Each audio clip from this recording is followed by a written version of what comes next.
Hello and welcome back to the Shoe Dares Wins podcast, and my guest today is Rachel Reeves. Welcome to the podcast. It's great to be here. Thank you.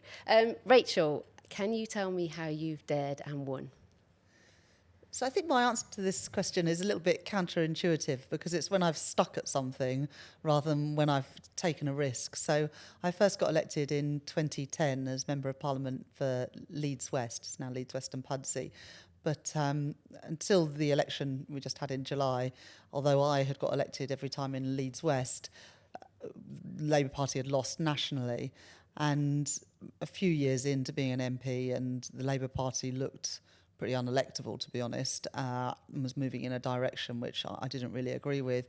A lot of my friends left the Labour Party and went on and did other things, and I stuck with it. And that, in a way, that was a risk because it might have been for nothing, staying around and seeing your party drift further from power. And in my view, it's power that means you can change things, which is what I came into politics to do.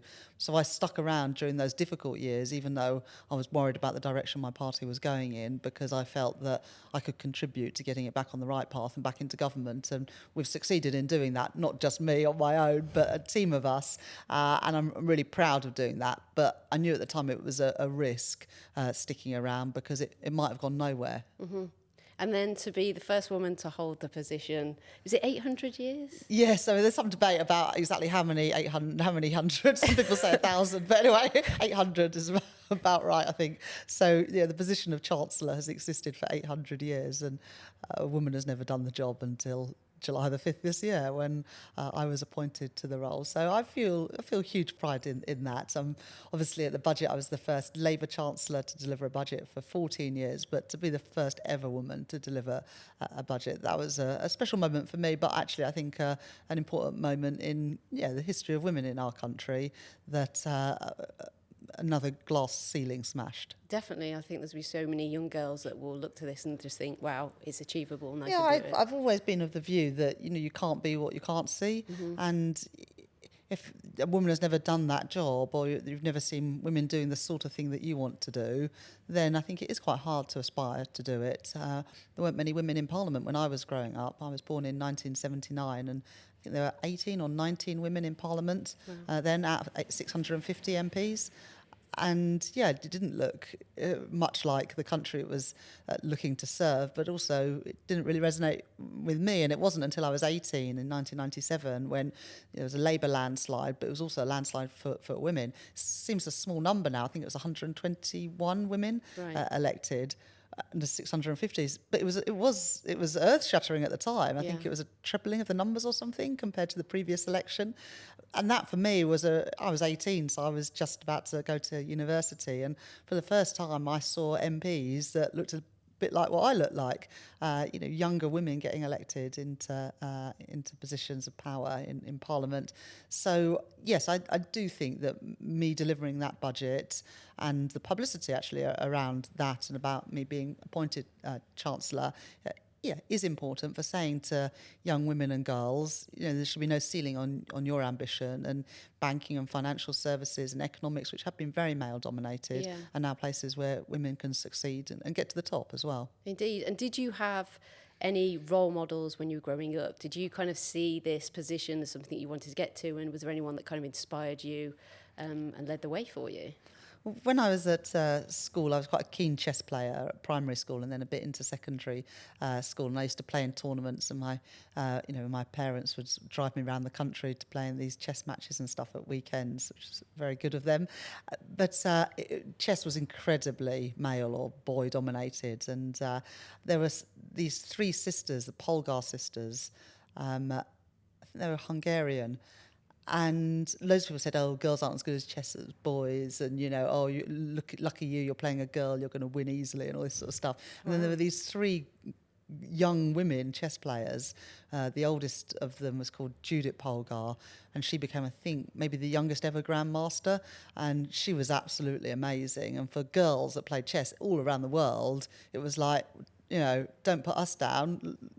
Judith Polgar is one of the best chess players in the world, and she's only, a teenager. So I certainly looked up to her, both as somebody that enjoyed playing chess, but also just a woman that was, exceeding against sort of expectations yeah, so they were definitely, the Polgar sisters were role models for me when I was growing up. Nice. And were you quite a confident child? Was it something that confidence has grown over the years in terms of on your career path? I think I've always been quite ambitious. I wanted to do well at school. I did do well at school, but I was always wanting to push myself and achieve the best I could. And my parents very much sort of, you should use your talents. And my teachers also very much that, you should make the most of what you've got. And I did well at school. I worked hard and did well. In terms of the sort of confidence, I think that so many things are things you learn as you go along the way. When I became an MP in 2010, I'd hardly done any public speaking. I hardly done any media because I didn't work in jobs like that. I worked in economics and in financial services. And so that was a massive change. And so things like giving my maiden speech, going on TV for the first time, they were big things for me and a big change from the jobs that I'd done previously. And, in a way, maybe you wouldn't know it now when I stand up and deliver the budget in the House of Commons or give a speech somewhere or do media. But those weren't things that I was naturally good at or that I had been working on for years and honing my skills as a debater or a public speaker. That wasn't the case for me, but they're things that I've worked hard on. And, I think anything that you do regularly, you get better at. But those are definitely things that were new for me when I became an MP. Yeah, I have a memory at school of doing politics, one lesson, and we had a debate and I loved it. I was so into it. And then we did a second one and there was a guy that stood up and basically floored me with his debate. And after that, it really knocked my confidence. Oh, right. Yeah, and I never took politics. And it's quite interesting because looking back on it now, when people say to me, "Oh, well, that's not you now," you went on to work in construction and stand up for yourself. And I'm like, yeah, it's funny how one thing can kind of affect you as a girl. Doesn't seem to affect boys as much. But what would you say to kind of any young girls out there that want to get into like a similar position to you or to go into politics and may not have the confidence right now? Yeah, so I think you should believe in yourself, you should follow your dreams, but also you should take advantage of opportunities that come your way. Whether that is, the opportunity to go to a university open day or to, take an extra class in something that your teachers are putting on, or the after school club or the club at university to try something else out. Take advantage of opportunities. Some people, those opportunities don't come, but when they do come, you should seek them out and take those opportunities because you never know where they're going to lead. My entry into politics wasn't, after university working as a researcher. It was when I was sort of 16, 17 when I joined the Labour Party. I went out leafleting. I just turned up one Saturday to a campaign session and went to my local branch meeting of the Labour Party. I just wanted to volunteer and contribute and help Labour win the election. This was just ahead of 1997. And then opportunities sprung from that, to go along to the next meeting, to go to a conference, to take part in a policy workshop. And I took all of those opportunities, not because I thought, one day I might be Chancellor of the Exchequer, but because it was something I believed in. I believe that politics has the power to change things for the better, something I wanted to be involved in. And that led to, in a way, alongside the sort of academic stuff I did, my study, that and my campaigning and volunteering for the Labour Party to where I am now. Would you say it's the small steps then? I think Yes, it's I quite think common so. with a lot of my guests that they will say just keep going. Some people say, I'd love to work in politics one day. It's like, well, yes, you can, but it doesn't usually happen that you suddenly apply for a job and, the next minute you're a political advisor or speechwriter. It's usually that you work your way up through the system. You start out, perhaps campaigning for the party because you believe in it, or you go along to some meetings and contribute, and then you find a way in. And that's the same, I think, probably in most walks of life. If you want to be an actor, you go to drama club and you take that opportunity to perform. Actually, we were just talking about our kids, in the nativity at school or the school play, or if there's a music teacher at school that's offering music lessons, you take up those opportunities. I sort of think that's, for me, it's taking opportunities when they've come my way that has been what's helped me break through and, finally sort of smash that glass ceiling as Chancellor of the Exchequer, rather than one big moment. Maybe that does happen for some people, but for me, it was lots of steps on the way to this point I'm at now. Been in quite a male-dominated environment from the start of your career, really. What was kind of your biggest challenges? Yeah, so I think I've always, sort of thrived in a way and done well in male-dominated environments. As I said, I was a keen chess player when I was at school. I then studied economics, went to work at the Bank of England originally, and then in financial services. They were always very male-dominated careers, and it wasn't unusual actually in a lot of those things to be the only woman in the room.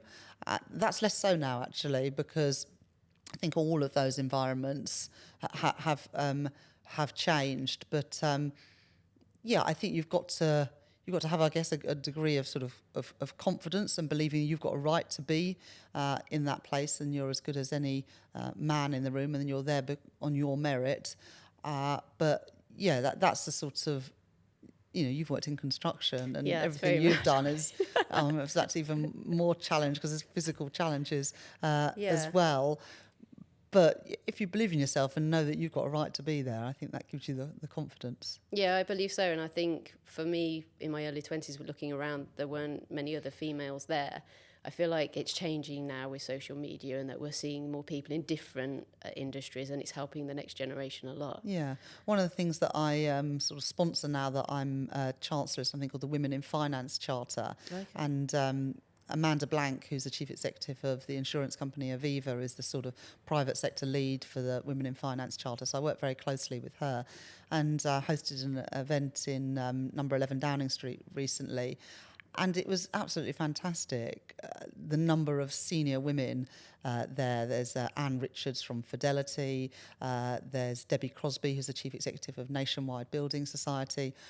And certainly when I started my career, if you'd had a Women in Finance Charter event, the chief executive would have to send somebody else because the chief executive was almost invariably a man. Right. Whereas now you had the people at the top of the organisation coming along, and they're women. And they actually brought with them somebody from their organisation who is just starting in their career.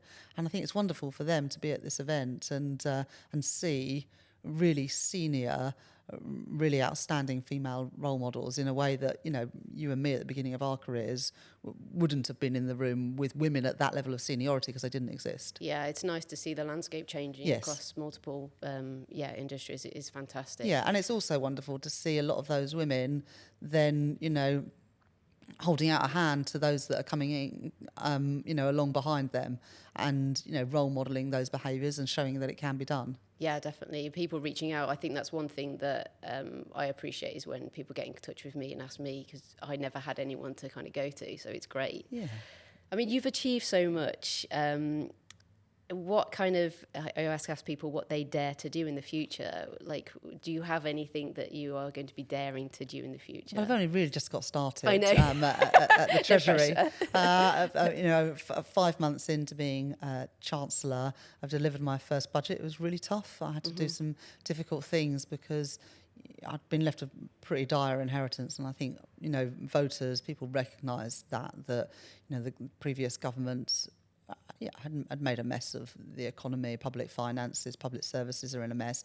So I had to make a number of difficult decisions. It doesn't necessarily make you popular, but I believe they were the right things to do to put our country back on the right path and a more stable path.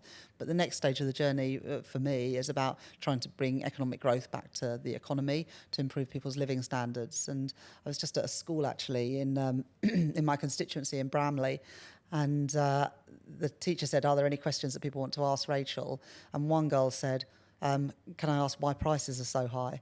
And it's a real reminder of why I'm doing this job. Yeah. Because I'm doing this job to try and ensure that ordinary people are a bit better off, have got more money in their pockets, and can look forward to the future with a bit more confidence. And the girl said that. She's probably 10, 11 years old. And you just think, at home, those are probably the sorts of conversations that mum and dad are having about, the price of the gas and electricity bills, the price of the weekly food shop, the cost of the school uniform, the costs of Christmas, the costs if anything go wrong, the boiler breaks, the fridge stops working. And, I came into politics because I want people to have better opportunities and for everyone to have a good start in their life. But, I know today the financial pressures that a lot of families are in, that it's very difficult to sort of provide and to have a good life for you and your family. And I guess what I want in this job, the end of this parliament, is for ordinary people to feel better off and to have a bit more confidence about their future. And I hope that I go into a school in a few years' time and the first question you get asked by a young girl is not why are prices so high, because that shouldn't be the thing that they're worrying about. Exactly, yeah. No, definitely. And is there any kind of words of wisdom that you would say now if you was kind of sat in front of a group of young girls or women that see you in your position? Do you have any advice to them? Yeah, well, I would tell them to, believe in themselves and to take every opportunity that is presented to them. We're very lucky in this country, despite all of the challenges that we face. There are massive opportunities. There are great businesses. There are great entrepreneurs. We have great teachers, great universities, free public health service. There's great things going for this country, and I would just urge everyone to seize those opportunities, but also make the most of your talents, because we are all, got talents at different things. I'd never be able to be a construction worker, but I've got my talents, and I've always strongly believed that we should make the most of those, and that's what I would tell young boys and girls, but maybe particularly girls, because there's still too many walks of life where women have not been able to achieve their potential, and I hope that changes, and it is changing. Amazing. Well, listen, I personally want to thank you for being an awesome role model. I look forward to following your career, and you have definitely dared and won. Thank you very much. Thank you.